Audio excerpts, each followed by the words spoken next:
NIK welcomes Charles Ramsey, the Cleveland neighbor who helped end a decade of captivity and bring Amanda Berry, Gina DeJesus, and Michelle Knight back to freedom. Plus, special guests, Mr. E from Mr. E's Crimecast, Jay from Primetime Buzz, and Court TV's Julie Grant, breaking down the moments, the myths, and the missing pieces in the cases that still haunt us.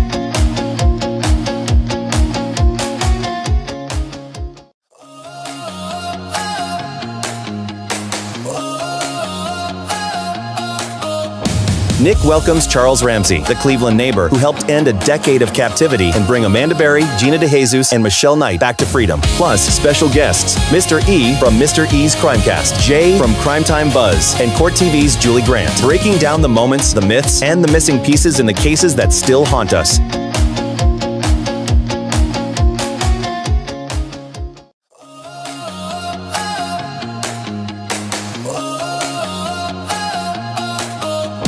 NIK welcomes Charles Ramsey, the Cleveland neighbor who helped end a decade of captivity and bring Amanda Berry, Gina DeJesus, and Michelle Knight back to freedom. Plus, special guests, Mr. E from Mr. E's Crimecast, Jay from Primetime Buzz, and Court TV's Julie Grant, breaking down the moments, the myths, and the missing pieces in the cases that still haunt us.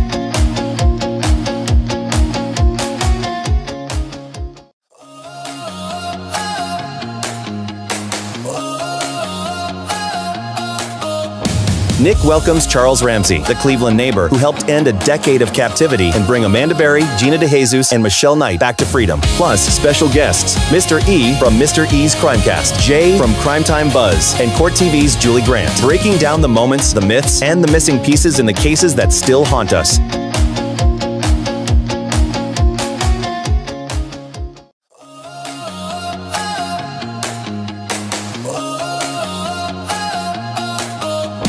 NIK welcomes Charles Ramsey, the Cleveland neighbor who helped end a decade of captivity and bring Amanda Berry, Gina DeJesus, and Michelle Knight back to freedom. Plus, special guests, Mr. E from Mr. E's Crimecast, Jay from Primetime Buzz, and Court TV's Julie Grant, breaking down the moments, the myths, and the missing pieces in the cases that still haunt us.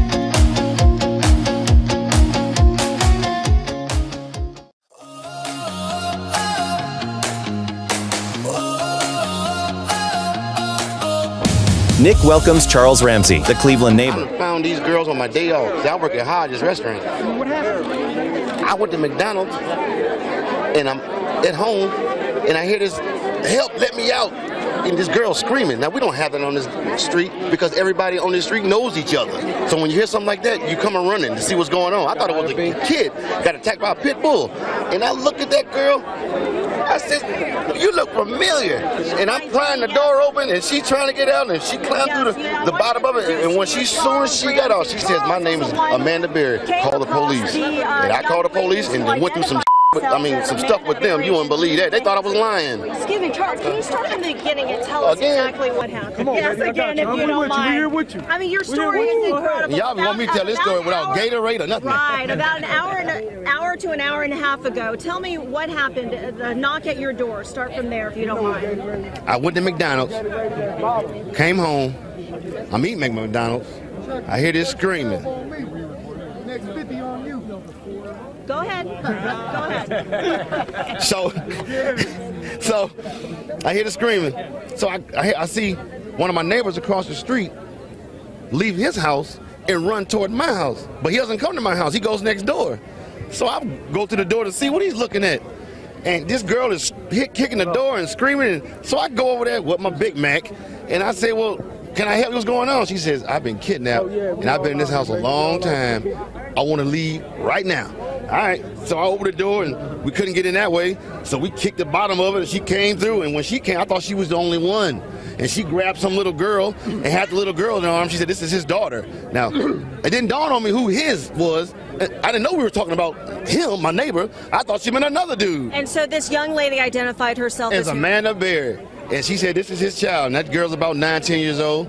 You know what I mean? And what about Gina DeJesus? And she was up there too. Now, she didn't come out with Amanda. The police went in the house and got them. You know what I mean? I guess they were, I don't know, sleep or something. Who knows what's going on in the house? You know what I mean? Walk me through again what happened this afternoon. You heard screaming. Heard screaming. I meet my McDonald's. I come outside. I see this girl going nuts, trying to get out of her house. So I go on the porch Okay. I go on the porch, and she says, "Help me get out. I've been in here a long time." So, you know, I figured it's a domestic violence dispute. So I open the door, and we can't get in that way because how the door is, it's so much that the body can't fit through, only your hand. So we kick the bottom, and she comes out with the little girl, and she says, "Call 911. My name is Amanda Berry." Now, did you know who that was when she said that? When she told me, it didn't register until I got the call in 911, and then I'm like, I'm calling the 911 for Amanda Berry? I thought this girl was dead. You know what I mean? And she got on the phone and she said, "Yes, this is me." And the detective, Cook, right here, Detective Gregory Cook says, "Charles, do you know who you rescued?" I said. Now, and when did you see? When did you see Gina? About 5. We're good. So about 5 minutes after the police got here. See, that girl Amanda told the police, "I ain't just the only ones. It's some more girls up in that house."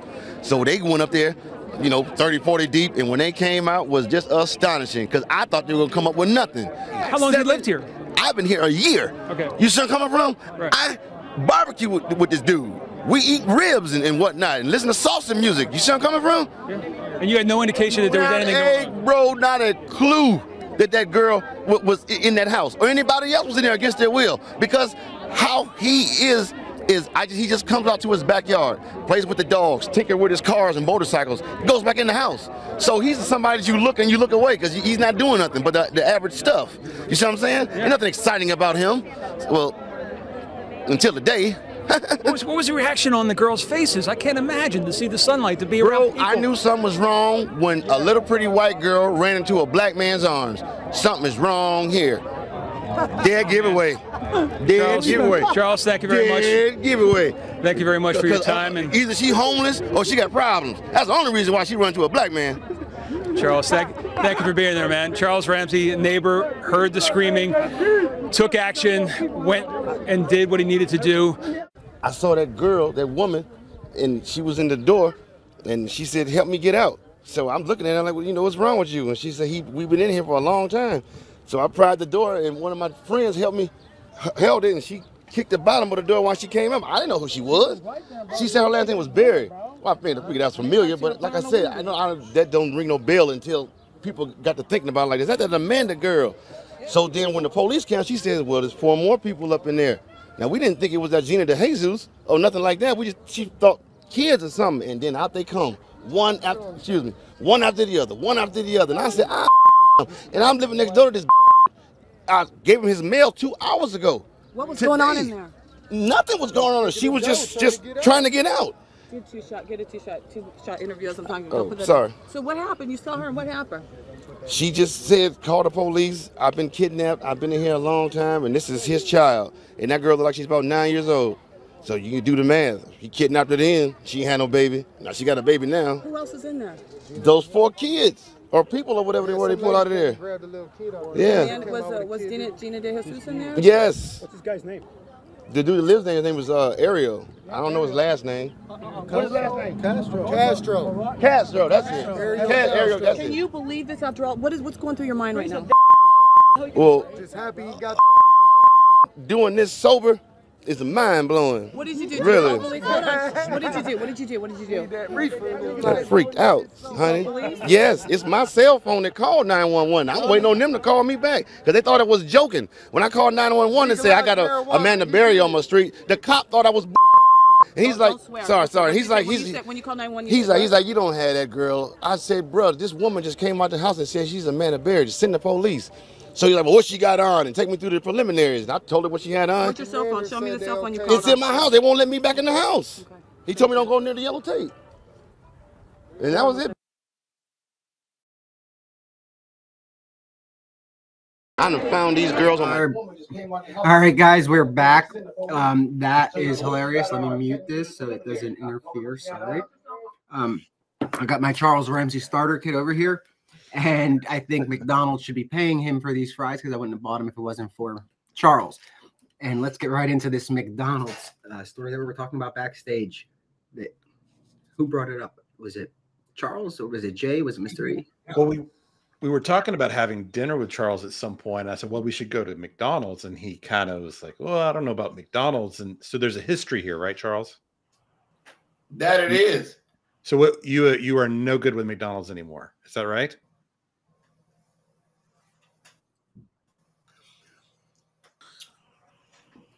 Let me tell you what them bastards did.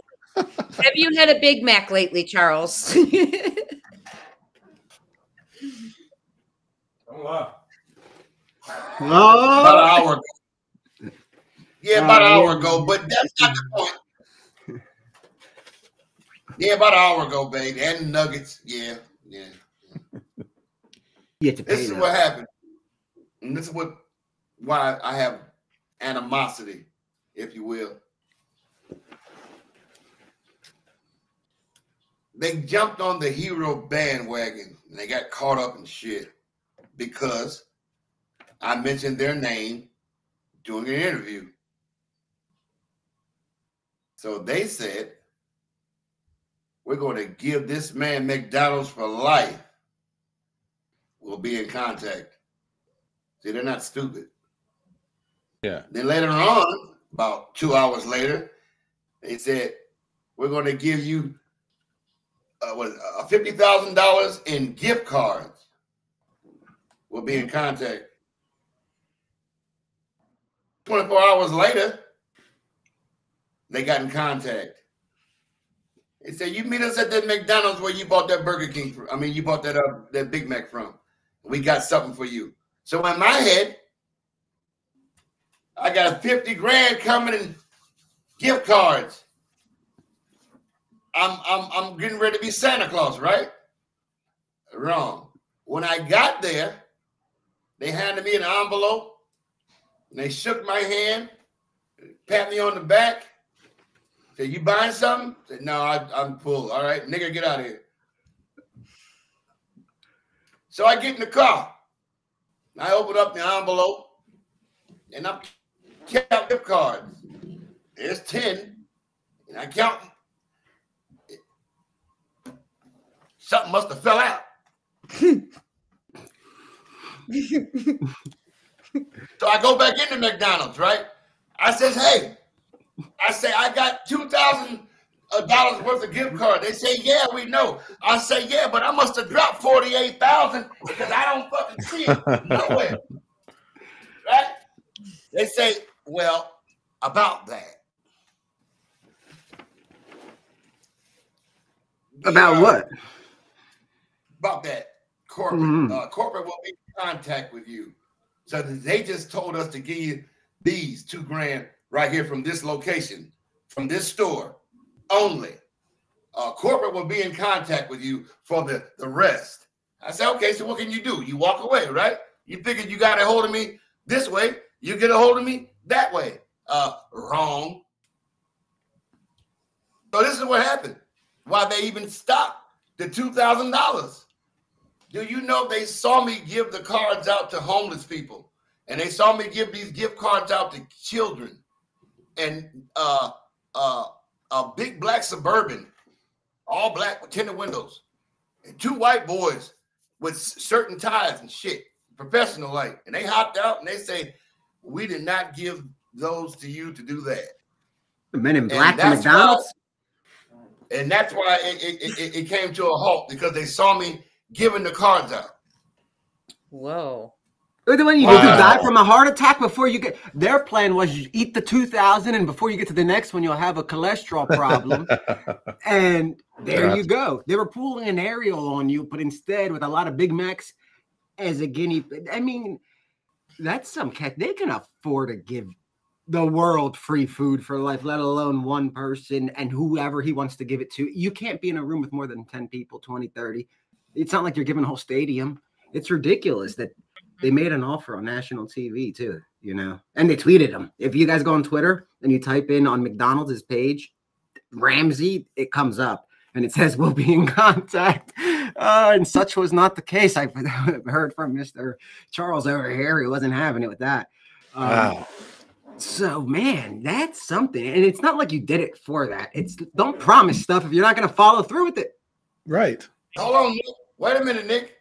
What if I had said, You know, I just left Benihana, and hell, I found her. Were you going to give me Benihana for life?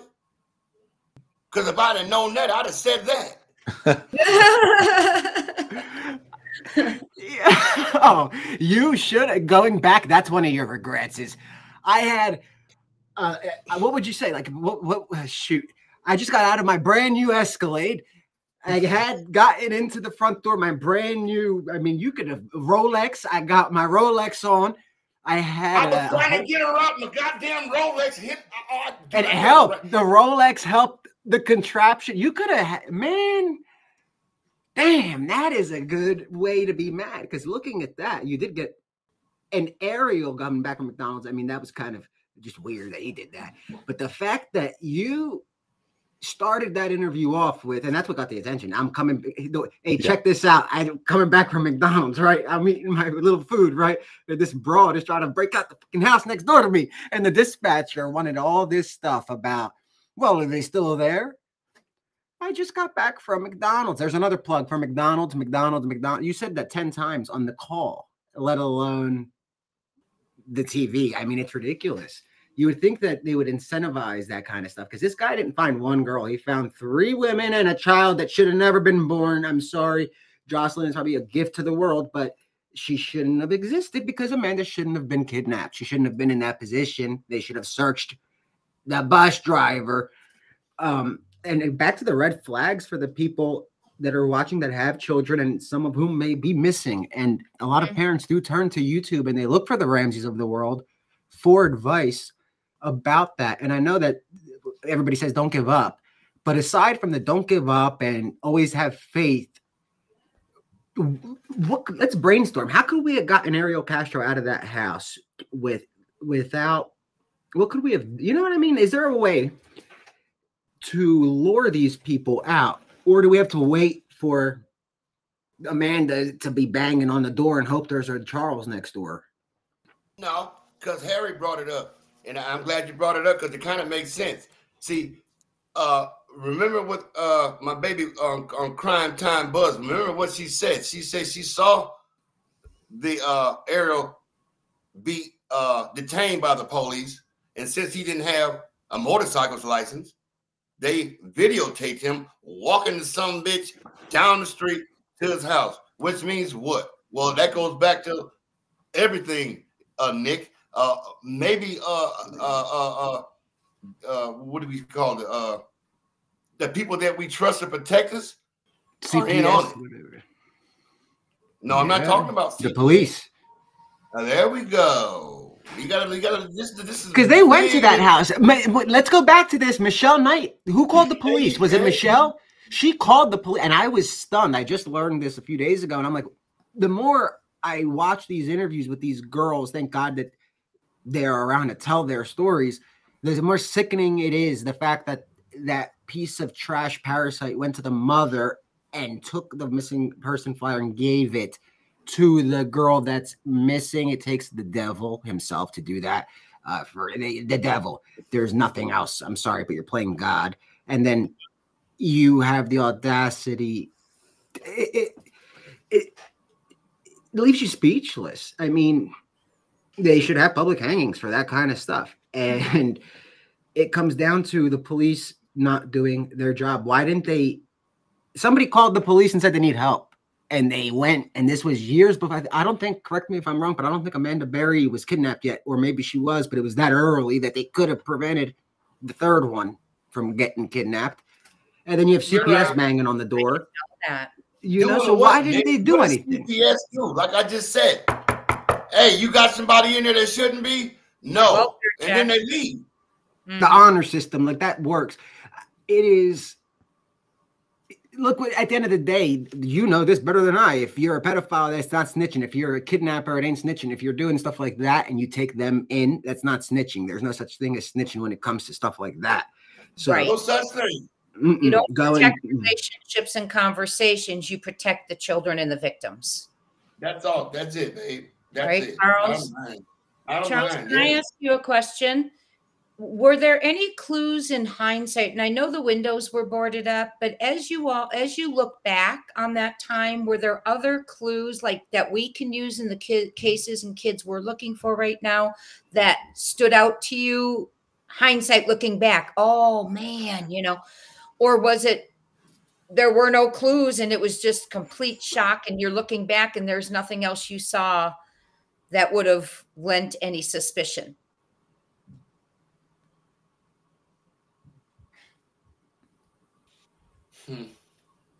Other than, see, let me paint a picture and put you in my position. Mm-hmm. Where I was 90% Hispanic. So you got me in Puerto Rico, right? Which happened to be, that's how that street was set up. Unless we had, and what I mean we, is unless some neighbor or somebody on that street had told the police that you don't come in here because you come in with the blue suits and the badge, and if you are trying to catch somebody, you won't, because they'll see you and they go a certain way. You need to bring some undercovers, some people that look like they buy drugs, and let them snip around. That needs, see, if that had gone on, Ariel would have been caught a long time ago. That's all the police had to do. How many phone calls does it take for you to be like, you know what? Instead of me going, how about I send somebody that doesn't even look like a fucking cop and see what he comes across? And if you drive a school bus, I think at that point you should have less, and unfortunately less rights than some people. If there's something that goes down involving kids, they should be able to look at your house. And if they find something that has nothing to do with it, they can't do anything. But I think that they should make it a mandatory, like a radius search, where if you live in this little region where a child vanished or a girl, you shouldn't have a problem with us checking your basement. We don't care about drugs. We don't care about guns. They have to not care about it and mean it. That not come back an hour later. At least give them a month to clean up shop. Kind of, there has to be like a statute of limitation that's extended for them to do it. And guess what? It's a life in the balance, and a life is more important than a prison cell. So at the end of the day, they have to prioritize that. The FBI, useless. What did they do in the case other than come and cry when they found out it was Gina DeJesus, and then they told the mother? Nothing. The case sat in their file cabinets for years until Charles Ramsey went to McDonald's, got a Big Mac, heard banging, saw the neighbors run, goes up, kicks the door. Well, first he has to put the Big Mac down because Angel, God forbid, he has to help. He had to run to the cameras. It shouldn't take Charles Ramsey to, usually, but I love that it did, because if it wasn't this guy, I wouldn't have. I mean, I'm telling you right now, I wouldn't have known the case. I was in high school. I was a senior. I didn't care about stuff like this. A lot of kids my age didn't. But when you had your, not yours, the auto-tune, high school, I mean, that was our viral video. It was going around senior year. That's how we knew about Amanda Berry. We weren't around when she went missing. And when we were like too young to remember that stuff. So Charles Ramsey brought a fresh take. And that's why McDonald's should look at it as that lens. It's not just that he rescued these girls. It's that people like me wouldn't have cared, unfortunately, at that age to even look into them if it wasn't for somebody like Charles. I don't want McDonald's to do a damn thing for me. If I gave you a shout out, right, and said your company, then you just take the initiative. So instead of doing something for me, why don't you build homeless shelters and shit and build to come up with some kind of programs that help what we're talking about tonight, instead of keep selling these fucking hamburgers. I said your name for a reason, for you to be something else than a McDonald's conglomerate big ass company. Help humanity. I mean, how much money have you made since you've been open? Since the McDonald's brothers have been put together, this genius idea to come up with this fast food shit. How much have you made? Enough. That's all I want you to do. Just give back some, motherfucker. And then they punished you for giving back what they gave to you. I don't need to fucking hand out from no son of a bitch. I had a job, you know what I mean? When I found them girls, I got a job now. I'll have a job way after this is over. So I don't need shit from nobody. But there's some people out here on this planet that do need that help. That's all. Yeah. And they punished you for helping them. That's why they got mad at me, bro. And that's why they shut it down, because they saw me feeding people instead of giving myself a cardiac arrest. You know what I mean? Like you said, clogged up my arteries. Yeah, that's what they were hoping. You want that? I guarantee you, if you ate all that and you called them back, they would have said, "Yeah, we got you 2,000 more. This is the last round before he's in surgery." You know, it doesn't get any wilder than that. There you go. But I'm just mind blown with the way the neighbor's able to blend in like a lizard or an iguana or a stray cat in a neighborhood. And it really comes down to the fact that they're all the same, right? It's a lot of Hispanic. He's Hispanic. So the people that do know something, they don't want to say, I thought I saw a girl in there, but I didn't know. And I waited all these years until this guy rescued him. And yeah, because now you are the problem. But how much did you know? Did you go in the house? Did you say something to them? Now, the girls have never said that anybody spoke to them, but that doesn't mean that nobody heard them. If you can hear them from your home, that means the band that came to practice, which for those of you guys that don't know, a band would go to Ariel's house. He had a goddamn band in his house practicing, and you guys in here shit. Nothing right. Out of place. You're just focused on making that goddamn salsa music, right? That's the only thing you were doing is trying to figure out a new move to the what's that? Merengue, whatever. Yeah, that's what you were saying. Oh my god. Yeah. That's what you were focused on? The fuck out of here. This guy should have been on the radar too. When I was looking through his history, he had a history of violence and sexual assault and everything, leading all the way up to this, and a bus driver and all the kind of red flags. Girls. History already knew how this motherfucker was, but you said nothing. Yeah, he should have been on somebody's radar investigating one of these three girls, because I'm assuming the three girls disappeared nearby where he lives, not that far away. Is that right? Yes. Yeah, he didn't go far. That's why this was so mind-blowing that he had the kahunas, if you will, to pull this off. Because you took kids away and you know their parents. These weren't random children. You every night or every year during the vigil, you would do the walk and go right past her house and go, I tell you one thing, she not in there. Yeah. You sick fuck. It makes you wonder, right? I mean, chime in on this, because this is the first time I've ever covered. I mean, back at the Inquirer, I covered cases like Molly Tibbetts, Jamie Claw, stuff like that, but I've never covered them the way you guys have, Mr. E and Jay. You guys came onto YouTube, I believe, for missing persons cases. I came on because I was chasing an escaped murderer from prison. He killed somebody, got convicted, escaped. I chased him a little bit, never saw him. I'm sure he saw me. But I want to pick your brain. We have somebody here that saved 3 women and a child, and that's. I like the idea where Charles said put some undercover cops in there in the neighborhoods, because then they're blending with the people. They're talking to the people. They're learning. Like, for instance, where Summer Wells is from, she lives in a holler. They're very close, generationally close. You don't like to talk to the cops. The Appalachian kids are going to come up missing. Nobody gives a fuck about them kids in the Appalachians. It's what the fuck? But they're not gonna talk. They're not as comfortable with law enforcement. So if there's an undercover dude in there to maybe do a drug deal or whatever's going on, they're gonna befriend him and find out. That's the only way to do that, babe. Exactly. Yeah, exactly. Yeah. Even exactly. You are dealing, like you said. You said the word holler, and for any black person, I'm going to tell you what that means. Your black ass better not be in that holler. That's what that means. Yeah.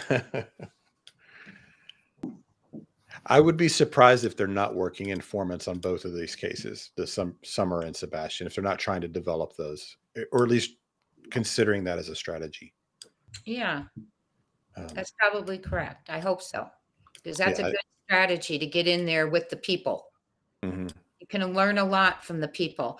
And the thing of it is we don't know where any of the children are that are missing. Summer, Sebastian, any of them. They could be in the basement next door. Sure. We don't know. And what happens, what kind of is always concerning is as time goes on, people see it as a statistic. Well, statistically, they're no longer with us. Okay, well, they're more than a statistic, because we've got the Cleveland 3 came home in over a decade. Elizabeth Smart, 9 months. Stephen Strainer, 7 years. So they do come home, and unless there's evidence, I am a parent, you would have to show me my child is no longer with us rather than assume because time and statistics say they probably are not. You know what I mean? Because like in the National Center for Missing and Exploited Children, they did a 2019 analysis, and they recovered 2,564 kids after 1 to 5 years. They recovered 255 kids who had been in captivity or missing for 5 to 10 years. And in that 2019 analysis, they recovered 117 kids who had been missing 10 or more years. So we've got to keep the hope, even though time goes on, it does. And if there's no evidence that someone's not with us, time can't be the evidence, if that makes sense. Sure. Yeah. And if you're the parent, even if it's a 1 in 1,000 chance, you go with that sliver of hope and you keep going forward, you know? Absolutely. Yeah. And in this situation, it wasn't which girl was it? Was it Amanda Berry that had the flyer presented to her showing that people were still looking, and that's what gave her the Gina hope to go DeJesus. on? Oh, it was Gina. Okay. Yeah. And so imagine, you know, if that same situation's happening for Sebastian or Summer, maybe they get to watch TV at some point and they see their face and see one of these vigils or searches or something that's gone on. It may be giving them the hope that people are still looking for them. They need that lifeline, knowing someone's fighting for them. Sure. You just don't know what they've seen or what they're allowed to see. And then the kids like Michelle Knight who see no one fighting for them, it's hard for them to fight for themselves, you know, and keep that tenacity to survive when they know no one's fighting for them. Right. Michelle is very brave. That is heartbreaking. Mm-hmm. Charles, do you keep in touch with the girls, or do you guys kind of go on about your lives, or do you reunite once in a while? Yeah, we chat. Michelle is a wild one.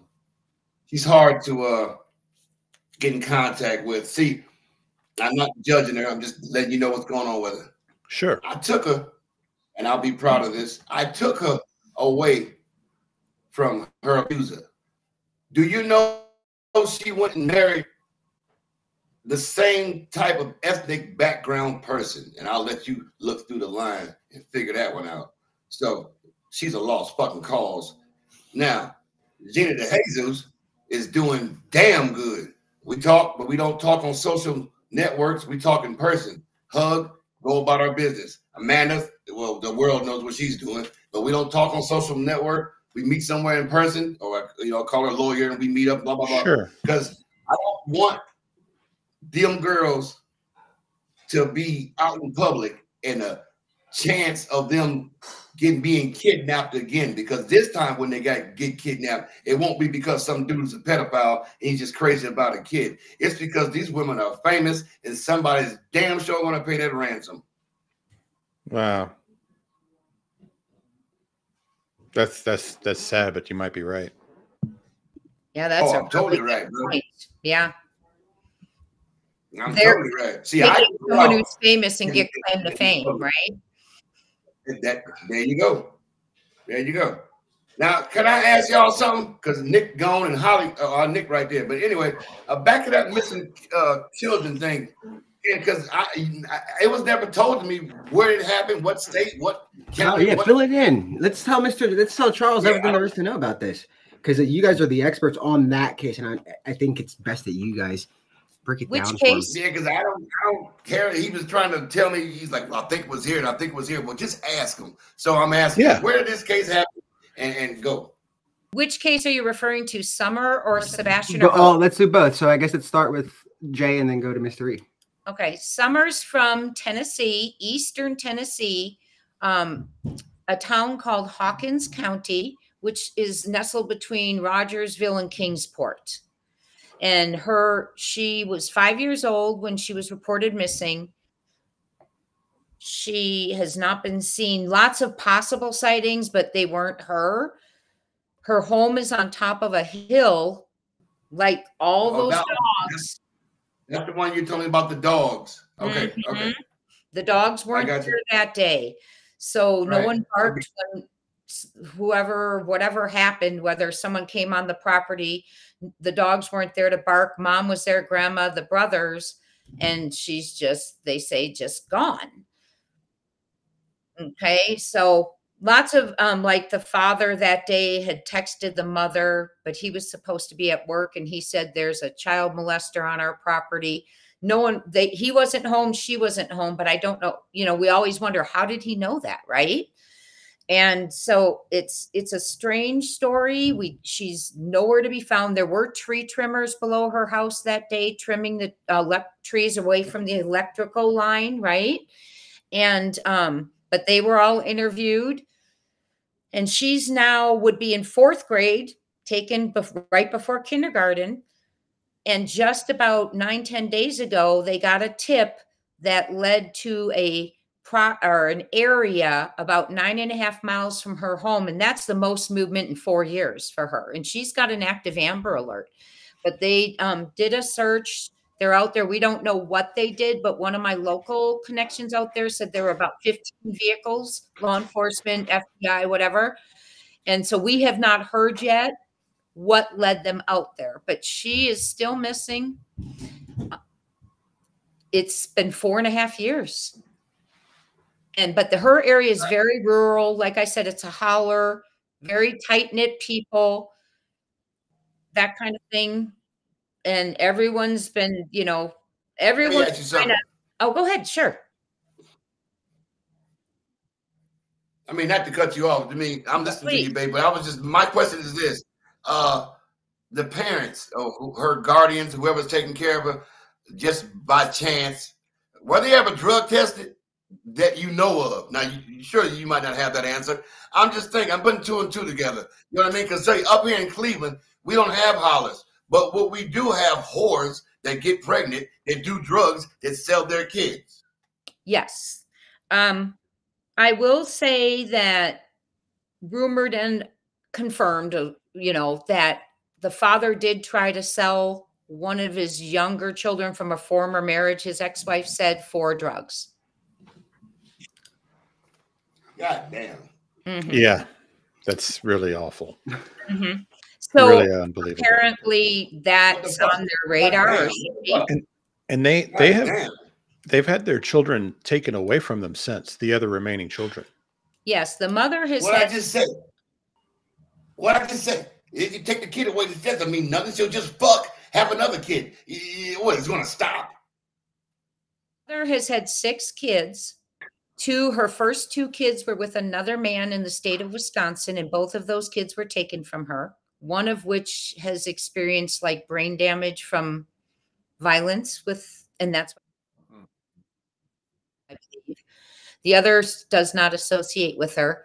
And now these 4, the 3 boys were taken after Summer went missing, and Summer's missing. So of all those children, 6 kids, she does not have one remaining with her. You know where that came from? Somebody thought it was a good idea to give her and everybody else on this planet free will. Free will's a motherfucker. You got to have discipline with free will. Did that answer your questions, though, Charles, a little bit? Kind of rural, on a holler. Yes. Okay. Yes. And she was 5. Yeah, right. 5. And I'm doing my own homework over here, and I'm come up with, okay, we'll dig up the property. How about we send some undercovers in there? Drug test the parents, dogs to sniff the property, and how about the black web? But if you just told me it's in a holler, hell, the sheriff might be in on this. And we'll let you research. Why are you laughing? No, you guys, I mean, what's going on? I think tell Charles what you. Your initial theories are a lot of the theories that people have. Yeah. So you're thinking the way a lot of the public has thought about that case. Yeah. Right. It's the goddamn sheriff. That's why it's a swept underneath the rug. It's a holler. You always wonder in this real small towns like that what's going on. You do have to wonder. Mm-hmm. And then the other case that we were talking about is similar in some ways, but different too. But this is Sebastian Rogers, and he was 15 years old when he went missing, and this is just a little over a year and a half ago. So it's February 26th of 2024, and his parents, in a suburb outside of Nashville, fairly affluent area, and they the day before he's out with his mom, they go to the arcade, they go to the steakhouse. All of this we've seen on surveillance video. Everything seems okay. According to the mother, they say goodnight. He goes to bed. She goes to wake him up the next day at about 6 a.m. and he's gone. Doesn't take his phone, doesn't take any money. Even his shoes are at the door, and he disappears. And nothing is this. The dogs didn't pick anything up. None of the security cameras in the neighborhood pick anything up. He just seemingly vanished. And he has a few special needs, but autism is the one that got a lot of folks' attention. There is an active Amber Alert for Sebastian also, and we don't know why. We don't know what triggered the Amber Alert. There's certain criteria to make him, because not all missing kids get the Amber Alert, but some form of evidence that the police have seen where allowed them to issue that Amber Alert. So, and they searched the landfill for the parents' home almost 2 weeks later. And we don't know what they found or if anything at all.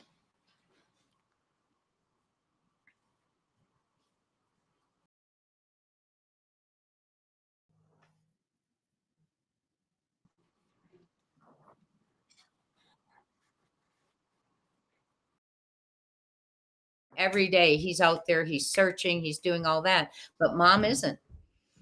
So again, you know, you don't want him to feel like Michelle did. They need dogs, bro. I mean, first you gotta, it's, babe, the reason why we can be so anal about what we're talking about is because we could have compassion. But the rest of the planet is not on this panel. See, it's just me, Nick, and you three, right? But you got a lot of people, right, that are going against what we're doing. You know what I mean? Sure. So I hear you, but what can you do, and what can those children do when they're stuck right now as we speak in that situation? You know what I mean? I know. So I hear you. I'm not knocking that there's no faith. I like to keep hope alive like the next person. It's just that it starts with the parents. Babe, these kids just don't up and just fucking leave at a young age. And just, I'm done with whatever you got going on, unless it's that damn abusive. You know what I mean? But other than that, these parents shouldn't have been parents, babe. This ain't. See, I was born in 1969. And when 1989 came around, this planet took a hell of a turn up to what we have now. Evans, yes. It's a different world. After Ronald Reagan got shot, this planet went to shit. If I'm wrong, do your homework. But I'm telling you, before Reagan, everything was normal. People went to work. People went to school. Of course you had crimes. Of course you had prostitution. This is Earth. That shit's not going anywhere. The point is, it wasn't fucking that widespread. But now what do we got? Lawlessness. Every fucking where. It's like we're in international waters at all times. It's a lawless world. I don't get it.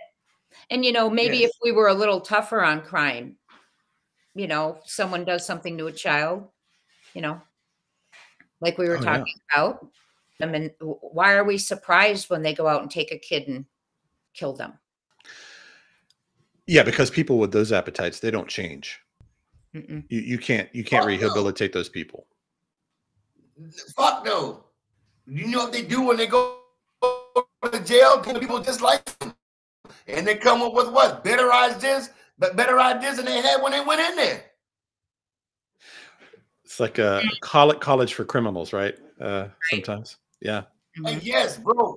I learned the best time to rob a bank is during the winter. And I was like, why would I do that? And the dude told me, well, one, it's called snow flurries, so it won't be a helicopter. Two, if you're able to get a snowmobile, you can go where the cars can't. Son of a bitch. Where'd I learn that? In jail. Wow. Wow. Yeah. You honed your Now, skills. it might be non-pertinent information to some. Well, I'm wondering. I mean, did jail take a part, you think, in prison? Did you go to prison or just jail? No, I went to 3 times. Prison? Prison. See, I'm not an inmate. I'm a convict. And if you know the difference, then you do. If you don't, I would gladly enlighten you. Do you think that took a little bit? Did the prison experience help? Maybe if Angel, the Dominican, went to prison a little bit, he would have had the balls to go and do what you did. What other than being an American? Because I would do the same thing. I mean, I don't care. I'll suffer the consequences. If this girl's setting me up, it is what it is. At least I tried and I thought I was doing the right thing, you know? So if it was a setup, it is what it is. I would do the same thing. I wish I could do the same thing because I'd do it in a heartbeat. If Angel was half the man as Holly, I'd have respect for him. Angel. What are we gonna do? Who names a guy that's a piece of work? Angel. You know, the guy came. Angel. Mm-hmm. No Angel. You know, even Amanda Berry wrote about the guy, and she's the one that was kidnapped. So he's got some balls to pull that off. Now, Ariel had some balls. You said, no. Angel has some different level, but you know, that's a little bit because you still haven't done your salsa music or barbecued with this one. You know what I mean? And I don't think there's any ribs in his future with you. Well, broken ribs if he kept it up. But other than that, I love how he's going to be able to tell us where Jimmy Hoffa's buried like that. Yeah. I mean, it takes. Like, did you think it wasn't going to come out? I guess. Well, wait, let me back it up. You said the whole neighborhood was Hispanic, so maybe it wouldn't have came out because you're the only one that said it, other than Amanda Berry herself. So if it wasn't for Amanda saying it, it would still be up in the air. You know, the only reason it's solidified is because it came out of her mouth, which is ridiculous because they should have believed you, especially when the guy didn't call 911, did he? No, because I didn't hear any other Spanish 911 call.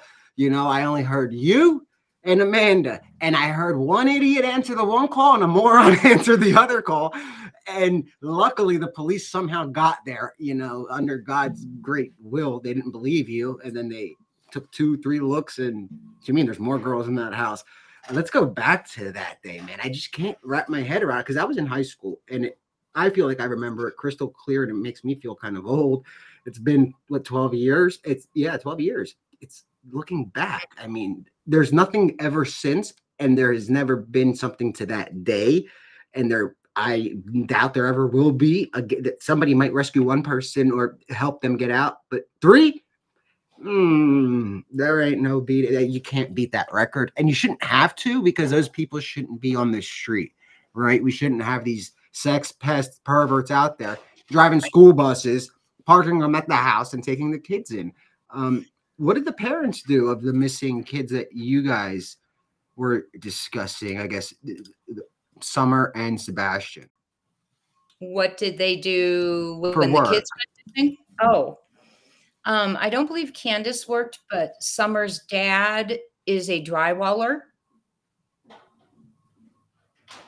And Sebastian's mom installs surveillance cameras, yet they had none in their home or around it. And the we're going to hear that one, Charles. I know. The stepdad worked.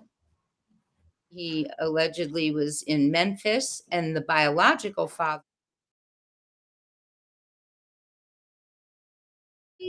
Prison. He was a prison guard. Thank you. For Davidson County, so for Nashville, and Thanks. he was on the clock during the time Sebastian went missing. So on camera which was later with verified times, verified times.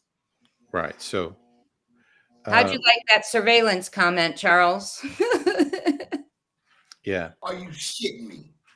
I know. I do this for a living, but there's not one in my house. That's right. What? Or around. Around. Mm-hmm. And I don't turn on porch lights, even though the neighborhood's pitch black that night. No porch lights. We're just giving the facts. Let me ask you something, pretty lady. When do you think this shit is going to stop?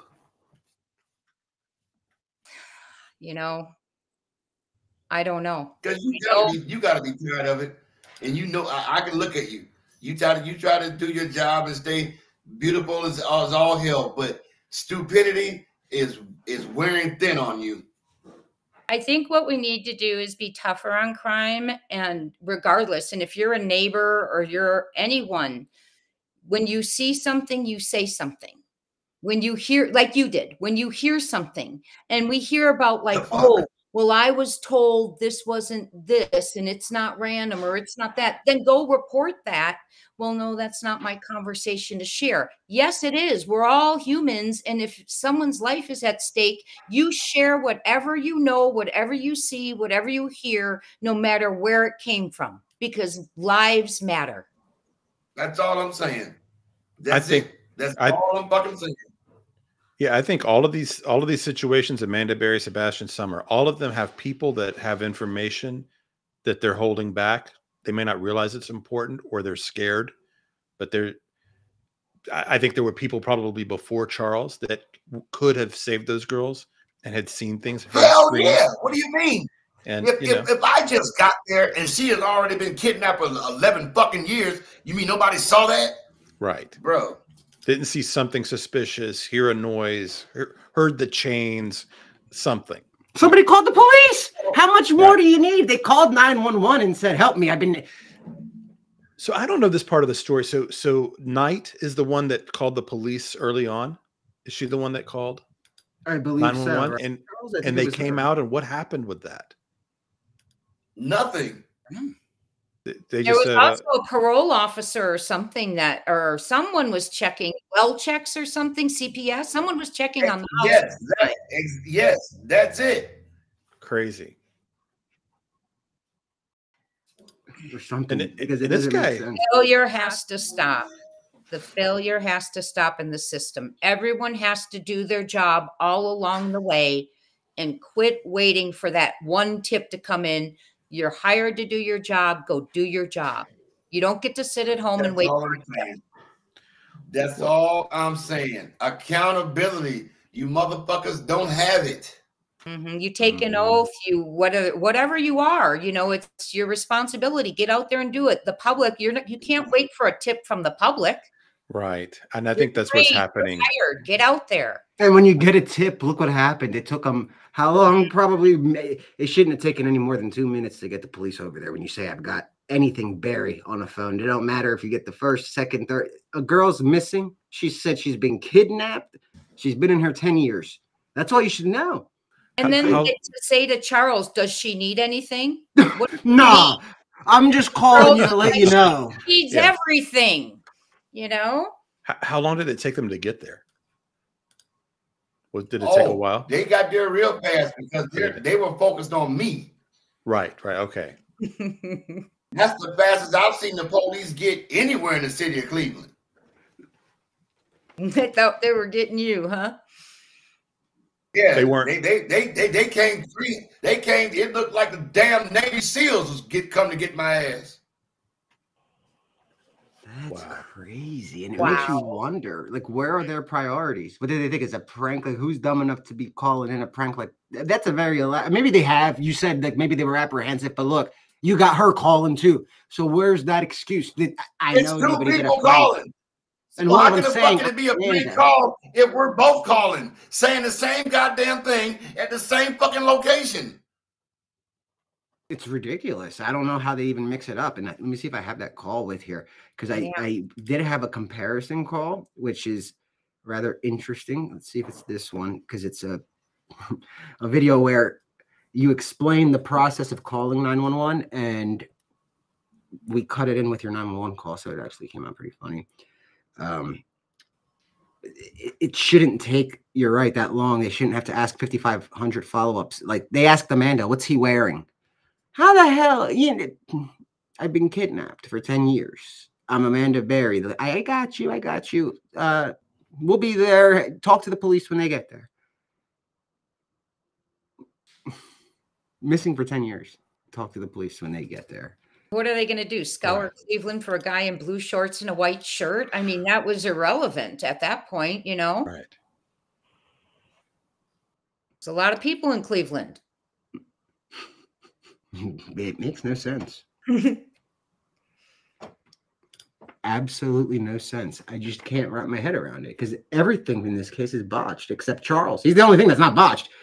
Only thing in Amanda Berry's whole case is a neighbor, average American who works for a living, woke up that morning pissed because the Ariel Castro seemed like a shitty neighbor to begin with, only to find out before dinner time that he was living next door to the man that kidnapped, parasite, that kidnapped 3 girls and hid them and then try to poison you with the food that they cooked. It's like, I'm surprised that they didn't have you to testify as a victim because you're a victim. Technically, he was poisoning you. If he didn't know because there was no poison. Luckily, the girls are. I don't know. I'm surprised there wasn't poison. I mean, they got lucky with that one. I'm sure they had put some before, but maybe you didn't get that serving. There's a God that protected you in this too, because there's no way that. And I doubt that the girls would say it openly because just in case, but I bet you that they did at one point. I would have tried a million times. You kidding me? You took me. I'm going to do everything I can to get the hell out of here. Poison you. If that works, let's go. Scumbag, you took me. Like, what would your advice be to Michelle Knight's parents if you can go back to the day she was taken or the year she was taken? And if you can talk some sense into them without thinking that you're crazy, say you went back in time and there was a time machine and you pop up and you see parents talking to the cops and they're like, yeah, our daughter, she's mentally unstable. She might have ran off. And you go up to them and say, look, I'm going to save her in 10 years. You're not going to believe me. Say you had that moment. What would you do in that?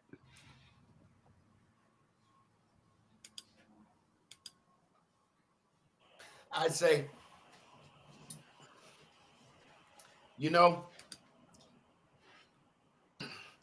Michelle told me she was babysitting her siblings one day, and it was around Christmas. And she was somewhere, I guess, in the kitchen putting together some food or popcorn, whatever they were doing, but they were getting ready to watch movies on a VHS. She says when she came back in the room where the TV was, it wasn't a Christmas movie. It was somebody videotaping somebody having sex with Michelle, and they put it on a VHS. Now, you ask Michelle, how do I know that story? Because she fucking told me that story. So what would I say to the parents? I'm going to fucking kill you.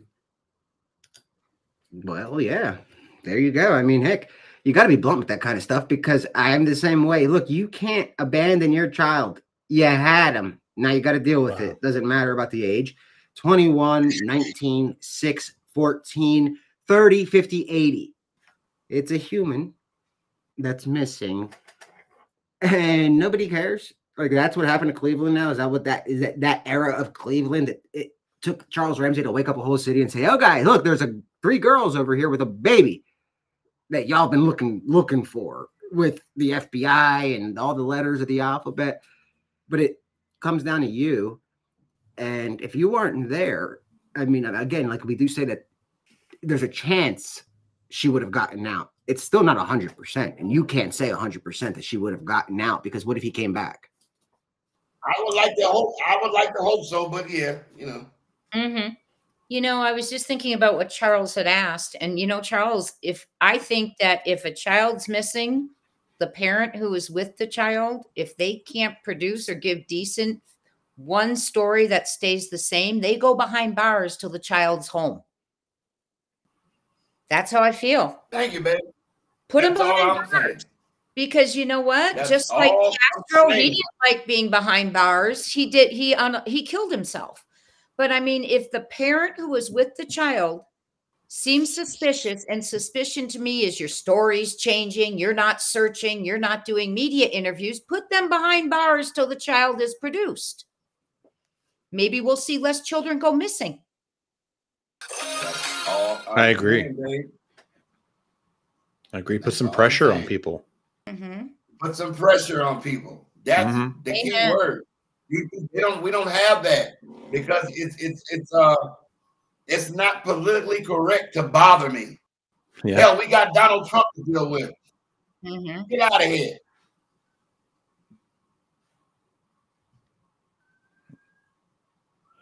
It's crazy. It's literally crazy. It's an epidemic. Go And what ahead. about the parents who don't report their children missing?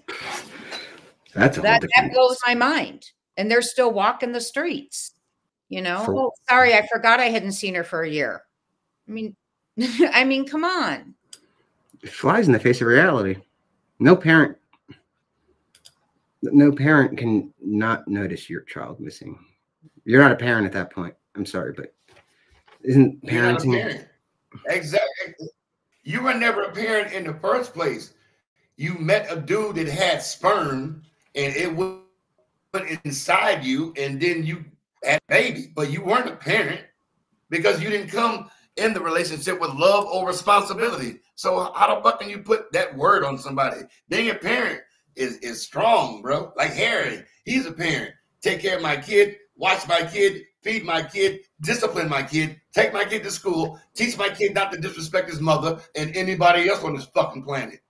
See, that's a parent. Making sure your child's at home. That's a parent. Checking in on your child and not saying that, oh, they're mentally unstable, they ran away, like Michelle Knight. Yeah. That's the last thing they we don't tell have them. parents, bro. Yeah, they don't have parents. They have older roommates.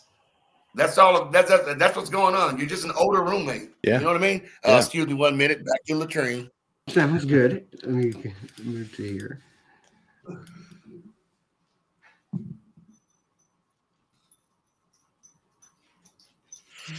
Yeah, you'd have, you know, what you were saying, putting the parents in jail. I mean, you can do that. Sometimes they do that in certain counties and such. Casey Anthony was. Yeah. Yeah, I think I'm a big fan of pressure, putting people under the screws a little bit, make them uncomfortable. I think those strategies work better than When a child's life, right? Mhm. Try anything. Yeah. Or we should be trying anything. Make people talk, put them in a situation where they want to talk their way out of it, get some information. Absolutely. Not feel like they're just living their best life and no one's going to question it. Yeah.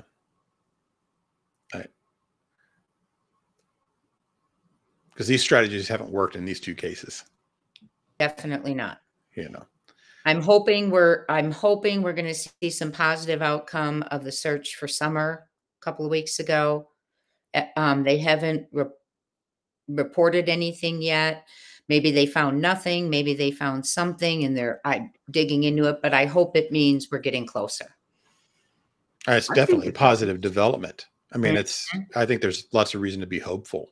Yeah. I mean, 4 years later, they're not going out there for no reason. Not that many vehicles. They didn't just send a couple like they did when they went below the mailbox, a few months ago. There was just a couple of them, or I don't know how many, but the local sources said there were about 15 cars out at Van Hill Road.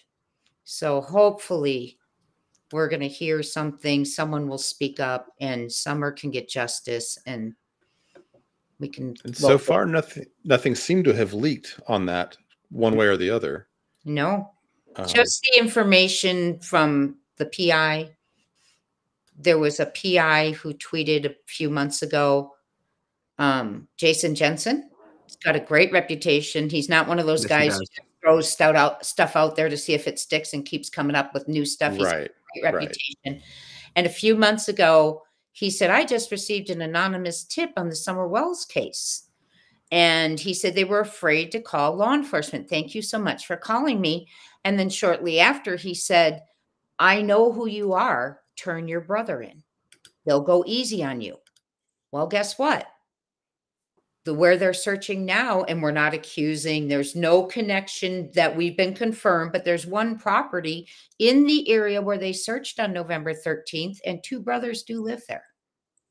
So it's interesting. I wonder if is that connected? Are we going to see positive movement because of that? Or is that just a coincidence, which you know what we say about that in true crime? Sure. But it could be, and one of the brothers does own a tree trimming business. But again, they use the public works, tree trimming, but locals are telling me they also contracted locals out. So waiting to hear, what's true, what's verified.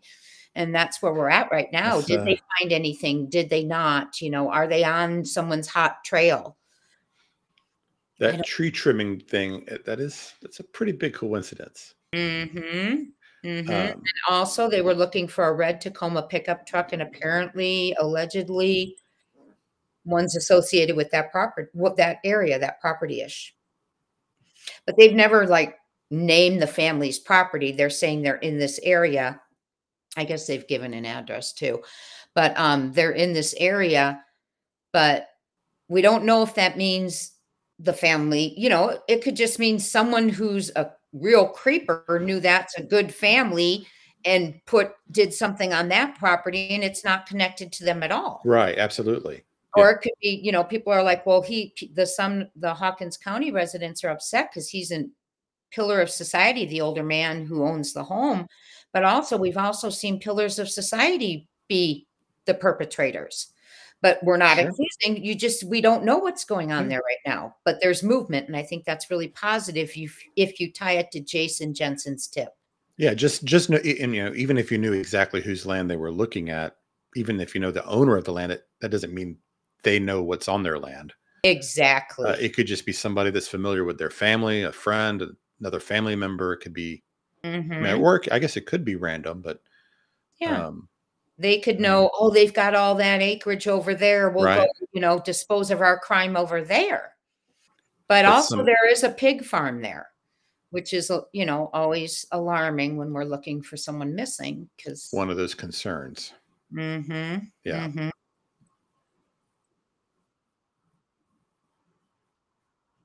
Heard you talk, not to cut you off, but what do you know about pig farms? And the reason why I'm asking this is when you want to get rid of somebody, you know what I would do? No, Let I don't. the pig eat you. You know why? Because the pig doesn't just eat the flesh. It eats the marrow. Yes. I Googled it. I did Google it, Charles, and they said that they eat everything except for sometimes the teeth they don't break down and it'll come out of their digestive system, or they'll leave it in the pen. But they say it depends, how much they take depends on how hungry the pigs are, how many are in that pen, and how big the body is. So that's what terrible. If after you eat the body, I cut the pig up? What? What if after the pig eats the body and then I cut the pig up and I barbecue it? Oh, I don't know. I hadn't thought of that. Wow. Oh, wow, Charles. Yeah. Oh, wow. You just made my mind go somewhere I don't want it to go. That's, yeah. What does? What if they sell it for bacon? What happens? Seriously, think about it. Oh, well. That's a great point, Charles. I don't know. We'll have to call a pig farm and ask. Oh, by the way. Then you get on a list. Yeah. You know? Then you get on the FBI list. Again. This guy's looking around for hog farms, you know. Then the FBI is flagging you. Right.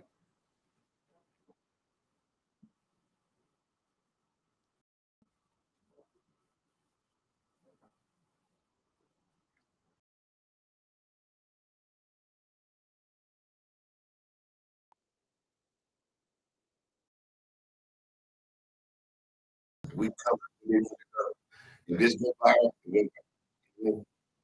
but I'm telling you, Harry, I'm with you, but that had to be said.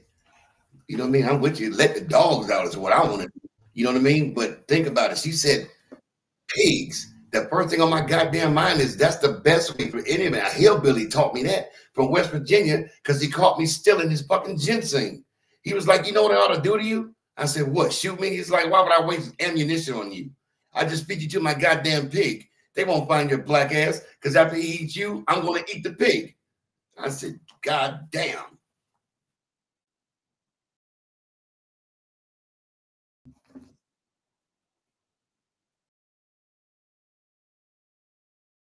No, West Virginia.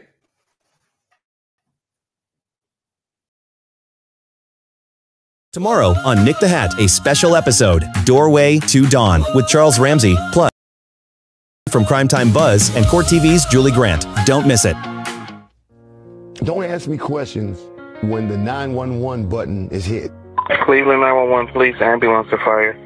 Yeah, hey, bro, I'm at 2207 Seymour, West 25th. Hey, check this out. I never understood that. If you say 911, what's your emergency? I tell you my emergency. I just came from McDonald's, right? So I'm on my porch eating my little food, right? This broad is trying to break out the fucking house next door to me. So it's a bunch of people on the street right now and shit. So we like, well, what's wrong with you? What's the problem? She like, this motherfucker done kidnapped me and my daughter, and we've been in this thing. You asked where you at? I tell you where I'm at. Do you know the address next door that she said she was in? Yeah, 2207. I'm looking at it. Okay, I thought that was your address. So that house. No, I'm longer than that, bro. I'm telling you where the crime was. Okay, house. Tell me, stay on the line. Is she still in the street, or where did she go? Yeah, I'm looking at her. She right now. She calling y'all. Whoa, ain't that something? Stay on the line. Can you ask her if she needs an ambulance? She need an ambulance or what? She needs everything. She's a panic, bro. I think she been kidnapped, so, put yourself in her shoes.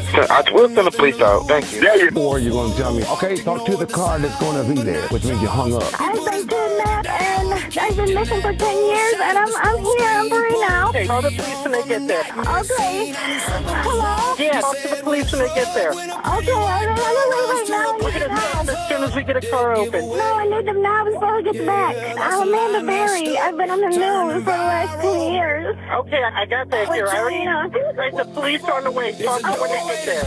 Okay? I told you they're on the way. Talk to them when they get there. Well, I wonder who that happened to. Not to get into that.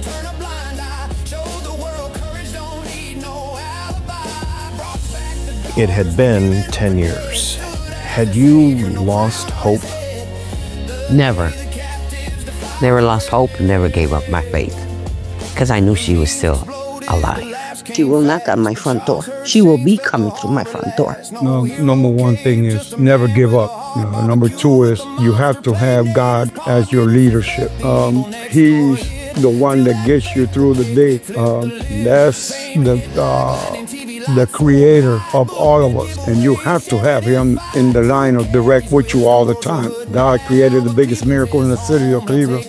But one thing was that when I got to the hospital, so much in me that I didn't even know how to approach my own daughter. I had to stay in the hallway just to think for a while, my daughter's alive, my daughter's alive. But I stayed in the hallway until I heard her voice behind the walls. Where's my daddy? Where's my daddy? One of the sergeants that said, look, your daughter's calling for you. Come on, don't be scared. I didn't know how to go in that room. Yes, then when I finally did go in that room, tears of joy, hugs. Tomorrow on Nick the Hat, a special episode, Doorway to Dawn, with Charles Ramsey, plus Mr. E, Jay from Primetime Buzz, and Court TV's Julie Grant. Don't miss it. Don't ask me questions when the 911 button is hit. Cleveland 911, police, ambulance to fire. Yeah, hey, bro, I'm at 2207 Seymour, West 25th. Hey, check this out. I never understood that. If you say 911, what's your emergency? I tell you my emergency. I just came from McDonald's, right? So I'm on my porch eating my little food, right? This broad is trying to break out the fucking house next door to me. So it's a bunch of people on the street right now and shit. So we like, well, what's wrong with you? What's the problem? She like, this motherfucker done kidnapped me and my daughter, and we've been in this thing. You asked where you at? I tell you where I'm at. Do you know the address next door that she said she was in? Yeah, 2207. I'm looking at it. Okay, I thought that was your address. So that house. No, I'm longer than that, bro. I'm telling you where the crime was. Okay, not the house. Tell me, stay on the line. Is she still in the street, or where did she go? Yeah, I'm looking at her. She right now. She calling y'all. Whoa, ain't that something? Stay on the line. Can you ask her if she needs an ambulance? She need an ambulance or what? She needs everything. She's a panic, bro. I think she been kidnapped, so, put yourself in her shoes. I will send the police out. Thank you. There you go. Or you're going to tell me, okay, talk to the car that's going to be there, which means you hung up. I've been kidnapped and I've been missing for 10 years, and I'm here. I'm free now. Okay, call the police when they get there. Okay. Hello? Yeah, talk to the police when they get there. Okay, I'm right now. We're gonna tell them as soon as we get a car open. No, I need them now before we get back. I'm Amanda Berry. I've been on the news for the last 10 years. Okay, I got that here. I already right, the police are on the way. Talk to them when they get there. Okay? I told you they're on the way. All right, guys, we are so back. What's up, Mr. E? Shout out to you, homie. There he is with his guns blazing. Charles motherfucking Ramsey live on YouTube 12 years after the rescue that changed missing person cases literally forever. It did, because 3 girls declared dead, defied death, thanks to the help of this man right here that you are looking at. and he doesn't like to be called a hero, but he is a hero. He is Amanda Berry's personal hero. She said it herself. He doesn't like it, but it sucks, bro, because that's what you did. You paved that path for yourself. I'm still like mind blown. The reason why I don't like that is because the police went next door to the house that was Ariel, and something, listen to me, something told them to excavate. Really? Okay.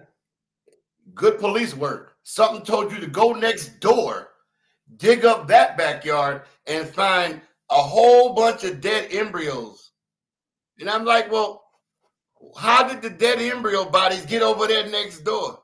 And come to find out, there was a swimming pool in the backyard. I thought that was for Jocelyn until Michelle made that movie on Lifetime and explaining to the world that that swimming pool was the place where she gave birth. And I was like, fuck me. That's what that fucking pool was. It was full of embryo. What's that? Say it right. Embryonic, the fluid. Yeah, that stuff, the fluid stuff. You know, connected to the umbilical cord. Dude. And he even helped the police put the crime scene tape up. Adriel did. When they were excavating the corner, he helped them put the crime scene tape up. Yes, he did. Yeah, that's why I say this story can go on forever, bro. And it's gonna. This is so far from over. That ain't never been covered or talked about. Yes. Yes. This is crazy. A tip led. That's what. Did you hear what I just said? Did you hear what I just said? All of a sudden, they did some good police work. Then why the fuck didn't you find these girls before I did with your good police work? Get the fuck out of here. So, and then they really had the stereotype of the criminal there trying to insert himself by helping with the crime scene tape too. Truly. And he helped with searches, and he hugged Gina's mom because he knew her grew up with her, hugged her and said, I hope you find her. Have you heard anything? He took a flyer from her, took it home to Gina and said, hey, your mom's passing out flyers. Gina kept that flyer, decorated it. It was like her lifeline because she knew her mother had touched it.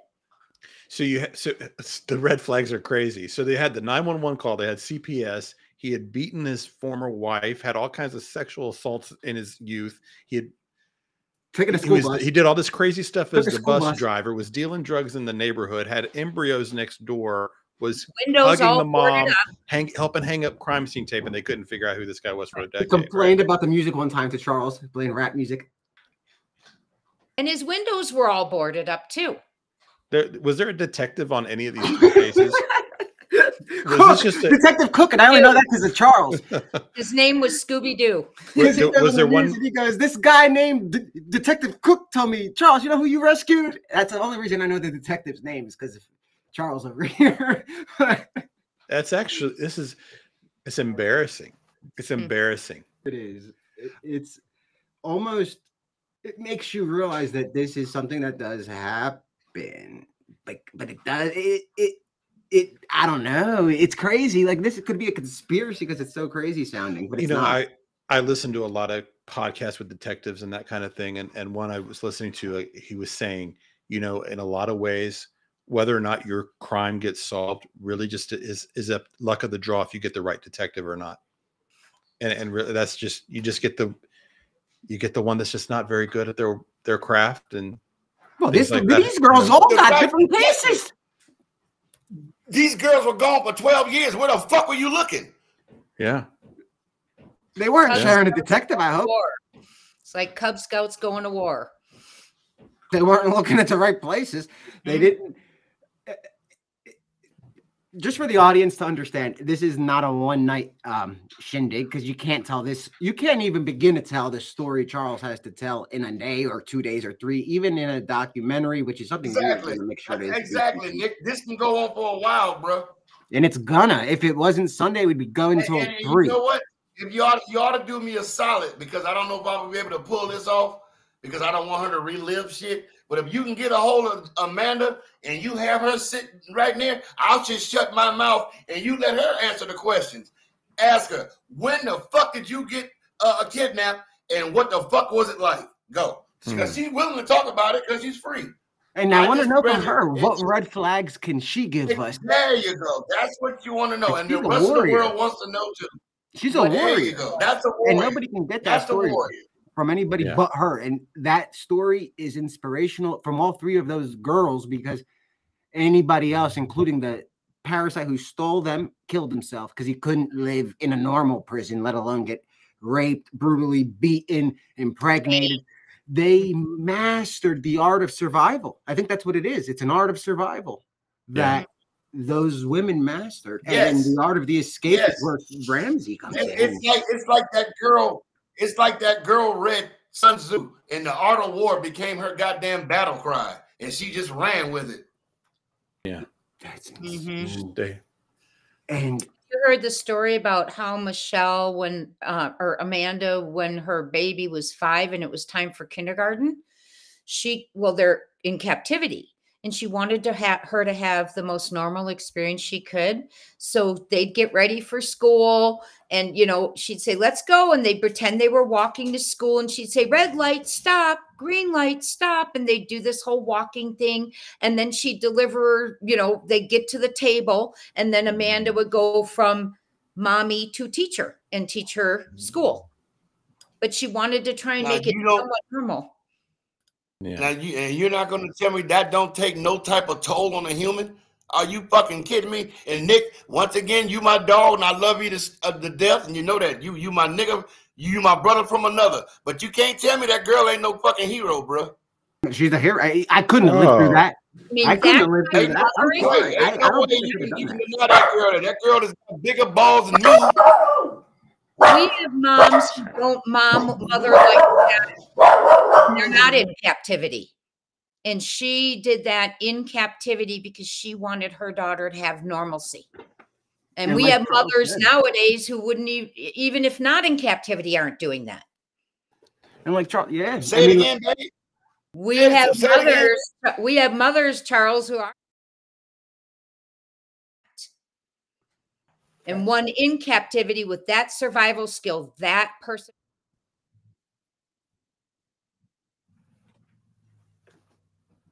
That's all I'm saying, babe. That's all I'm saying. It's crazy when you think about it. It literally is crazy when you think about what has come with how they do this, how they don't really investigate until there's nothing to investigate, until somebody else does their job. Just to let everybody know, at 10:30, we're going to cut it short, but we're coming back. I'm not going to tell you guys a date because there's going to be many of them.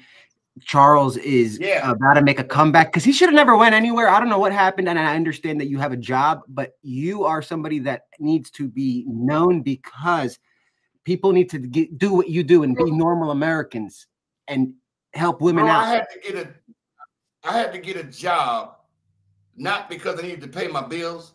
It's because I had to show people that don't let that fucking fame in the internet go to your fucking head. You ain't shit. You're just a monkey who can talk and you walk in an upright position. There's nothing special about you, motherfucker. Go to work. That's what you were created to do. Go to work. Don't matter of fact, don't even be impressed that you landed a fucking 6-figure job. Last time I checked, you're supposed to, because you did what you're supposed to do to get a good education, to land a job that pays me 6 figures. So why the fuck are you proud of that? And you're supposed to do it in the first fucking place. So you don't get a pat on the back for that. Are you shitting me? So that's why I work, bro, because I'm supposed to work. What I wanted McDonald's to do and the rest of these fucking big ass companies is to help pretty lady over here that actually gives a damn about somebody other than herself. That's all I'm saying. Thank you. It's a rare breed, man. It's such a rare breed, and it's sad. It's sad that, like, when I saw you on TV, I said, that's the kind of neighbor I like. When I think about an American, I think of Charles Ramsey. I don't know what you guys think of, but I'm sorry, but I see America in you, bro, because you are America. The way you said it, you bleed red just like everybody else. For those that don't know it, Charles is a Republican from Cleveland. Nobody believes it because he's black, he said. But it runs in the blood. You said your father and his father and his father. It's not about politics at the end of the day, but Charles would make a damn good DA. And I think if Cleveland is a Democrat area, it should flip to Republican and follow Charles' lead. Because this guy, if he kicked in a door without a badge, imagine if you deputized Ramsey. Imagine if somebody deputized Charles fucking Ramsey to go around and not only inspire people to do what you did, which is just be on the lookout and step in when everybody else runs away. Be the man that goes toward the people that are in need of help instead of with the pack that's running. People need to see that you did it. A lot of people don't know that. The younger generation, they just learned about Dead Giveaway. Some of them that are seeing the videos come up, and Dead Giveaway becomes more than just a slogan or some viral clip. It's literally a story of how a normal dude woke up from his normal life, went to McDonald's on his bike, came home, started eating his McDonald's, and had to change the lives of three. It went from Ariel Castro being the devil playing God to him doing what anybody you would think should do in those shoes, but obviously not. That kick blew a door open, and it blew more than just a door open. I mean, you saw what happened after that. The rest is history. You were on flights every other day. You were falling asleep on CNN. I think you almost, this is going to be a talking point for next week or 2 weeks from now. You almost got Anderson Cooper. I talked to him, and he was petrified that he was about to get almost fired from CNN because you almost dropped the N-bomb when you said bro. You were like, bro. And you put because he asked you the dumbest question everybody asked. Well, if you knew this last year, what do you think I'm gonna do?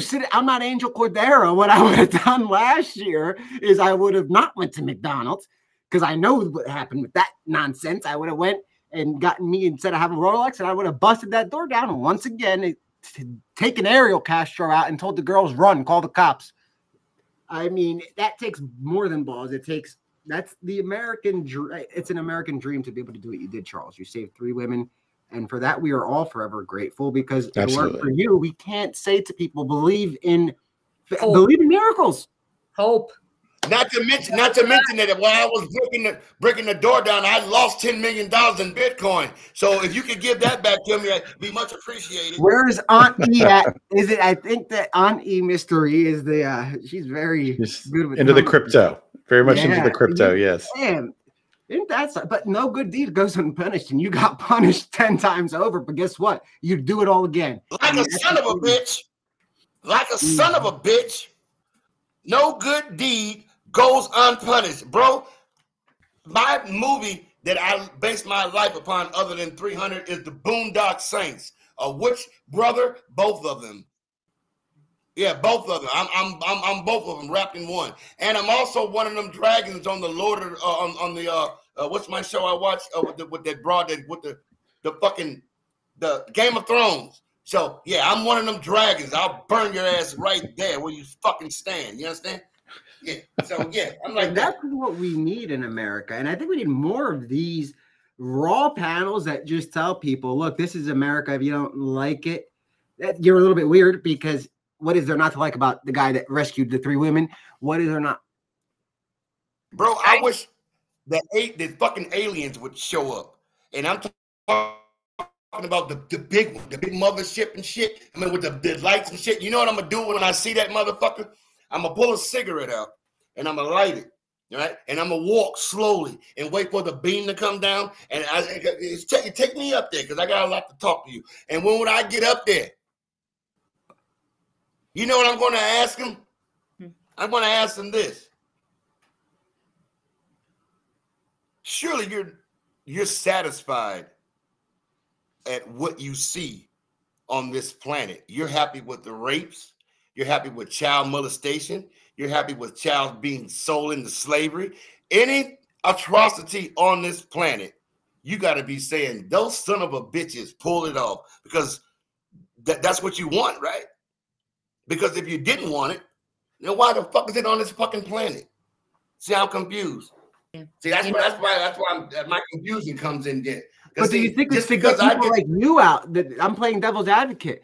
It's to get guys like you out to show their true colors. Because if there wasn't that demon, how would we know who is good? And I mean, I guess it's a mind fuck. It is a mind fuck, isn't it? It's like a chicken and an egg situation.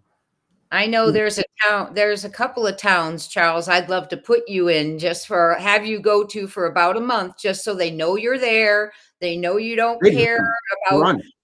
He showed up to have to Tennessee. If he went to Tennessee, they'd be out.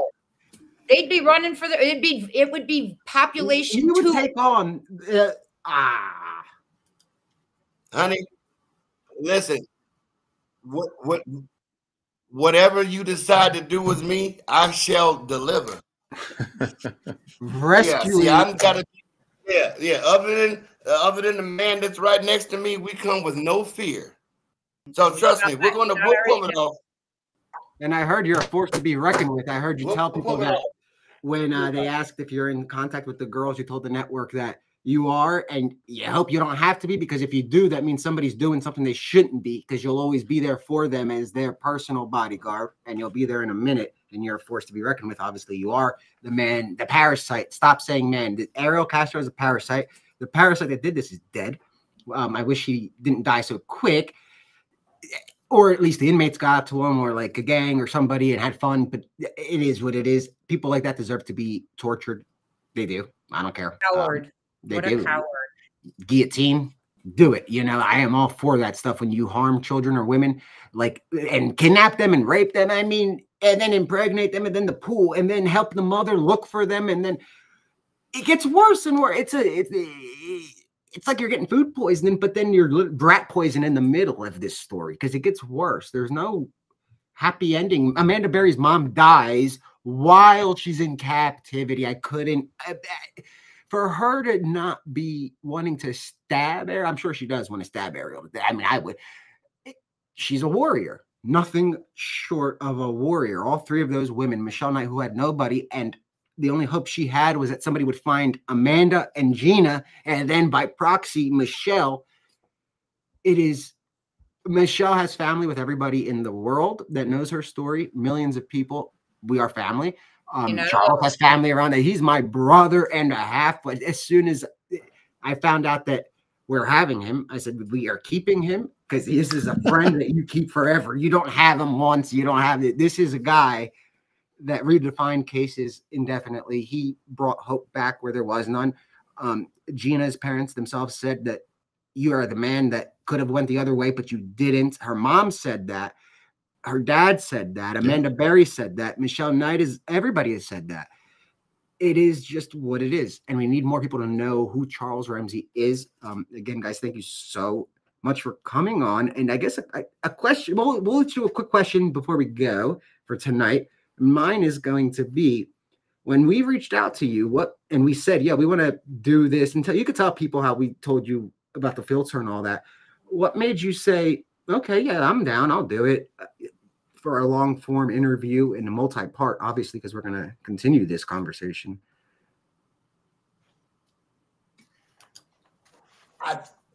Harry, he hates when I bring his name up. Harry's the silent.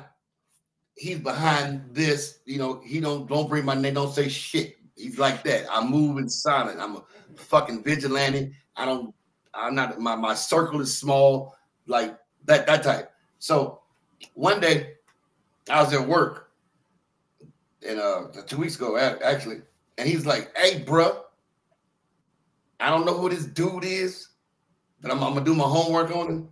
His name is Nick. And we can't pronounce your last name, so we'll leave it at that. So I'm like, okay, what's he want? He's like, well, see, that's the thing. I don't know, because this dude ain't small. I'm like, what do you mean? I'm like, he's Joe Rogan type shit. And I'm like, what the fuck do you want with me? He goes, well, other than you're a hero and he might be a fan of yours, I guess they just want to get to know you and talk about what happened and what led you to do that and what you're doing now and blah, blah, blah. I say, all right. I say, where they from? He say, Texas. In Texas. Texas. I say, all right. I say, you ever been to the grassy knoll? He goes, yeah. I go, well, if we ever go to Texas, I'll take you to Dallas and we go to the grassy knoll. I'll show you where JFK allegedly met his fucking demise. He's like, what the fuck's that got to do with Nick? I go, I'm leading up to that. I go, once we leave Dallas, we go find Nick and bring Nick back to the grassy knoll. So what the fuck you want to be a tourist guide of Houston all of a sudden? What if I told you Nick was from Hawaii? Would you still have this enthusiasm? I go, yeah. I go, because see, the big picture here is I thought I didn't have any more friends on this planet other than immediate family and the ones that I work with. Bro, what? That's a dead giveaway. You've got millions of friends, but I'm gonna let you go. When he said you and I Googled you, I said, well, shit, I don't really give a fuck what he does for a career. That's his business. I say, me and this motherfucker ought to just hang out and shoot some pool and shoot the shit.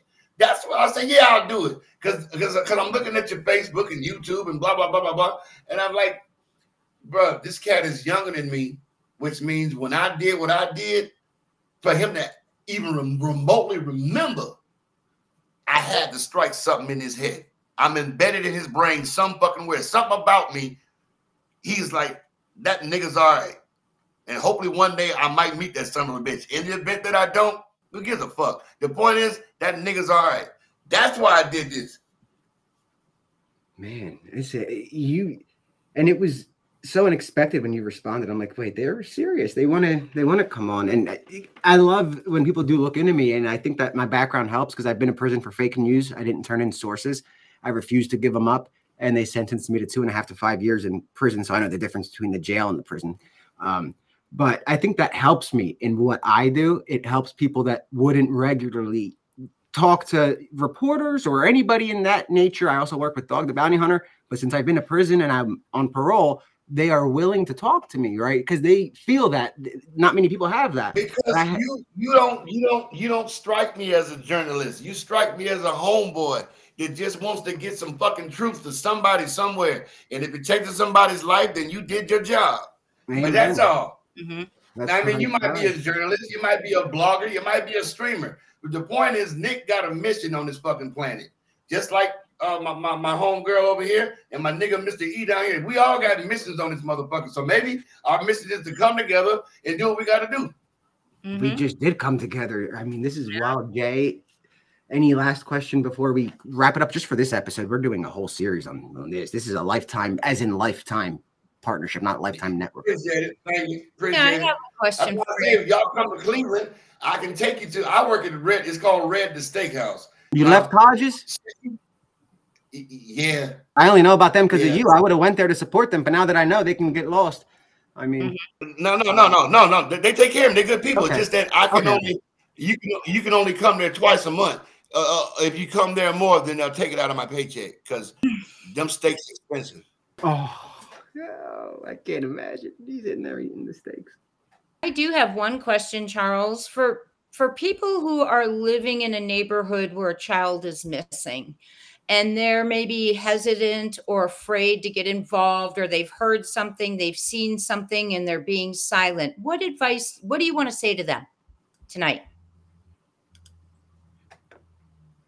They may be afraid for different reasons. It may be, whatever. But what do you want to say to them if they know something, they've seen something, they've heard something, and they're not saying something or taking action like you did? How do you live with yourself? How do you sleep at night? That's how I feel. Because you can't tell me that every human is not wired. I don't care about autism. I don't care about mentally challenged. I don't care if you're a full fucking retard like Tropic Thunder. That doesn't mean shit to me, bro. You can't tell me. Every human knows when something's wrong. You feel it. We're equipped to have that. And for a motherfucker to still be belligerent and stand firm and not speak, if you're not part of the solution, why do you not think you're not part of the problem? That's such a great answer. That you're so right. That's exact. Then you become part of the problem. I love that. Thank you, Charles. Yeah. Mr. E. Well, I don't know. So many questions I could ask, but I do hope that people see you talk this way and hear your story, and it's inspiring to them, because we do live. I think about, like, you see all these videos of people getting bullied and beaten, and there's a crowd standing around recording or doing nothing. And I hope that people are inspired by you to stop being a bystander and step up and help people when they need it, you know.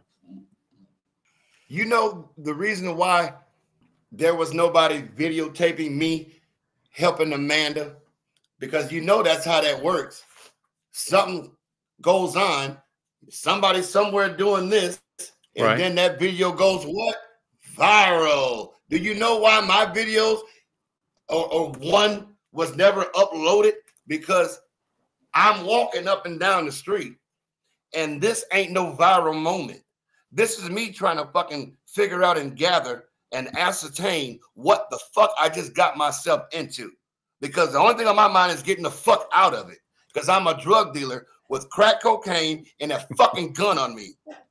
And now I'm surrounded by fucking cops and a goddamn news reporter. Luckily, they're not going to arrest a hero on national television, bro. I highly doubt it, because that even if they did, that would just make a better that would have part of made the the story a lot better too. That would have been wild. You know what I mean? Even if I did get arrested, that would have just I would have burned down a city to get you the hell out. I don't give a damn about skin color. You took Charles, motherfucker. I'm on my way. If they did something, I don't care what he's got on him, because he was going to use it on Ariel, and that's allowed. I still can't believe now you get it. Now you understand that I had to put certain things away because I was going to take the law in my own hand, and they would have reversed that shit. And now I'd have been looking at 30 to fucking life, because that's a lot worse than 1,000 years, because you will actually live through 30. 1,000 is a joke. Yeah. What is that? 1,000 years. Oh yeah. Life plus 1,000. Yeah. Well, give me. They should have done. They need to do what public does that mean? Public hangings. But again, guys, I'm gonna plug. Let me see. I know that you have a YouTube, so I'm gonna send a lot of people your way this week. I don't know if I have the link to it right now, but I'm gonna put it in this. I'm gonna do it, and I'm gonna send everybody, because I want to build a platform for you. The way I came to YouTube, I have a little story for you. When I came here, I didn't want to go on this YouTube. I have nothing.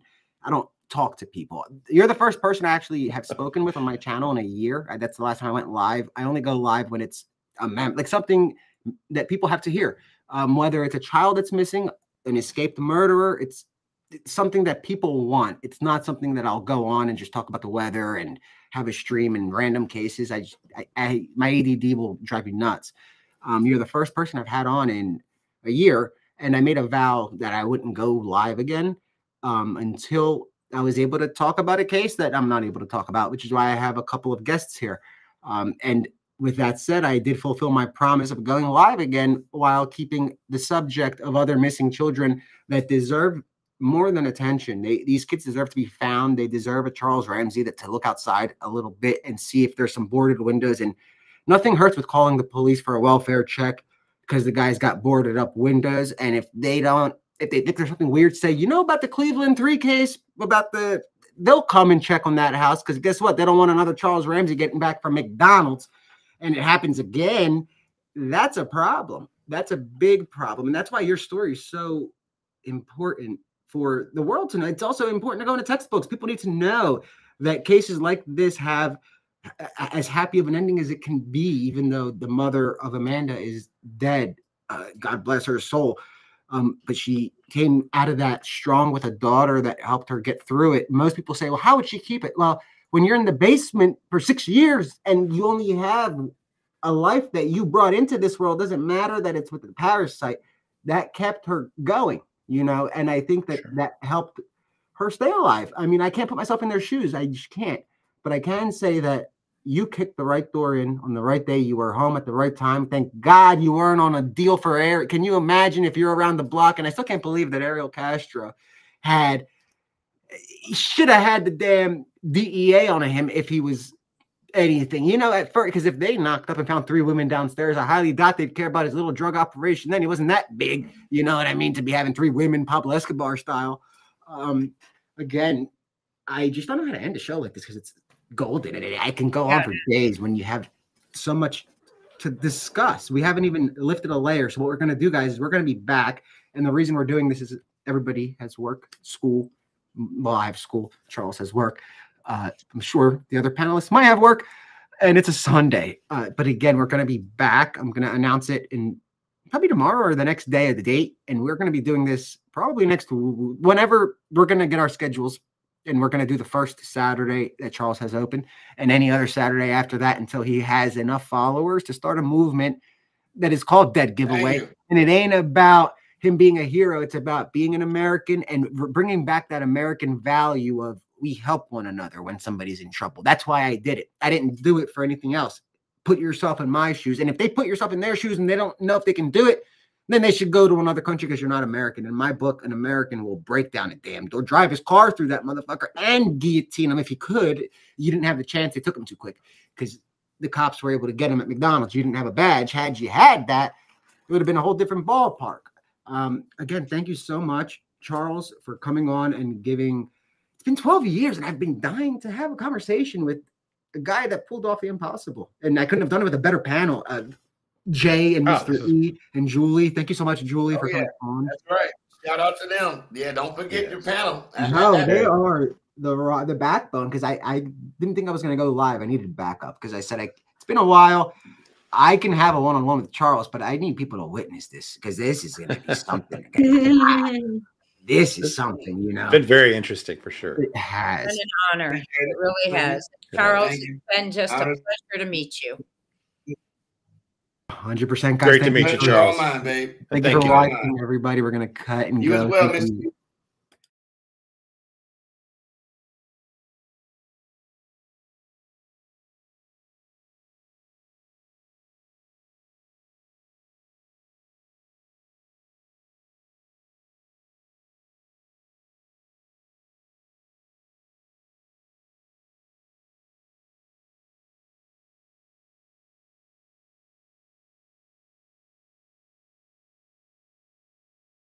Cases that